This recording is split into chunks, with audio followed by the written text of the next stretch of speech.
If you've seen my Doom or Quake episodes, you know that I'm fond of framing id's early games as experiences in exploring an emotional tone more than just about the mechanics or the narrative.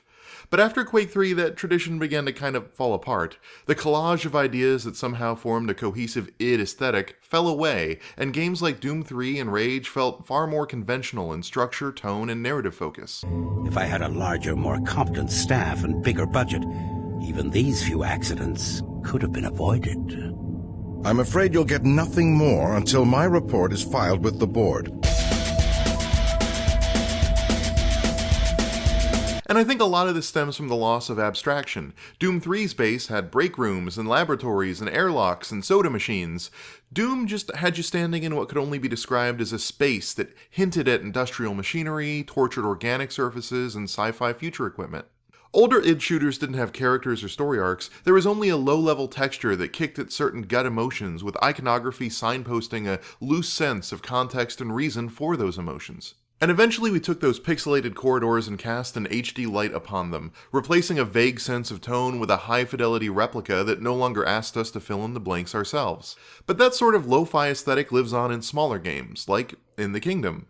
Released earlier this year as a vertical slice demo of what the developers hope to turn into a larger project, In the Kingdom is a first-person shooter that feels like it follows very much in the footsteps of those retroware titles. Its origins as a first pass at an idea are apparent. It's a little buggy, I fell through the floor once when capturing footage, and the last level is confusingly designed in a way that feels like it didn't get quite enough playtesting. It's also only 3 levels and 2 interludes, just enough to convey a sense of itself to the player, but not enough to really feel like it's complete or like the ideas it presents to the player are fully explored.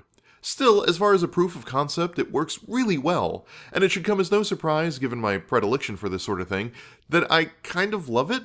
It's a Lovecraftian short story in the guise of Doom, capturing undertones of xenophobic horror, the tale of Ozymandias, and otherworldly nightmares. It's hard to escape the sense that you are the alien force here, that the world the game presents does not want you there, but only because you are not a part of it. The walls do not want you there, the creatures do not want you there, and even your violent destruction doesn't necessarily stick with the rules you understand. It's a vignette about a person invading an unknown land and fated to be consumed by it one way or another. And despite the obvious influence of early 90s shooters on the lo-fi aesthetic, this doesn't feel like pixelated rendering for the sake of nostalgia. In the Kingdom uses its low-resolution art to emphasize what you don't see, what isn't clear. It knows that its graphics leave a lot unknown about what you're looking at, and that unknown is scary. What are those things? What does this say? What is this place? If PT is successful as pure horror because of its high-fidelity graphics, I think In the Kingdom is successful in its ghoulish tone because it refuses to display anything in high enough resolution to make out the details. Your brain fills in the rest, sparked to create unthinkable scenes in your mind by the few bits you can make out. This isn't the first game to take advantage of this, obviously. Lone Survivor is a few years old at this point, and others have documented tons of small indie games that take advantage of pixel art. But In the Kingdom is a fantastic example of the approach, nailing the mood and elevating an otherwise passable shooter to a genuinely memorable experience. If I had one real concern, it'd be this. Where Doom had a loose tone tied to super tight mechanics, In the Kingdom has super tight atmosphere and theming, and comparatively loose mechanics. For example, Doom had a very visceral sense of being hit, with the player's vision going red and the character's portrait turning to face the damage source, and even the player being imparted with a bit of momentum in the direction of the hit. But In the Kingdom's combat leaves the player feeling almost ethereal. This causes death to feel sudden and without warning. And obsessing over one's health takes away from the ability to take in the environments, which is a large part of what makes this game work.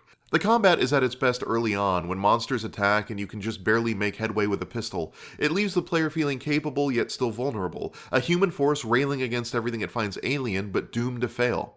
By the time you get the minigun and fight with the bosses at the end of the game, though, it begins to feel more like a power fantasy than an action horror game, and I'm not sure that sells as well. Still, in the game that's here, that happens in the last few minutes of the half-hour experience, and I'm hopeful to see the developers return and flesh out this idea, or at least explore ideas adjacent to it. It's cool to see the retro aesthetic being applied to enhance work rather than being used referentially, and this sort of texture-driven shooter isn't something that's been explored much lately. If they can improve the game feel and get the weapon balance down and add a dozen or so levels to flesh out the ideas and themes that are already there, they'd have a fantastic action horror game that conveys a wonderful sense of desolation and estrangement using an art style that would have been available in 1996. And that's just cool.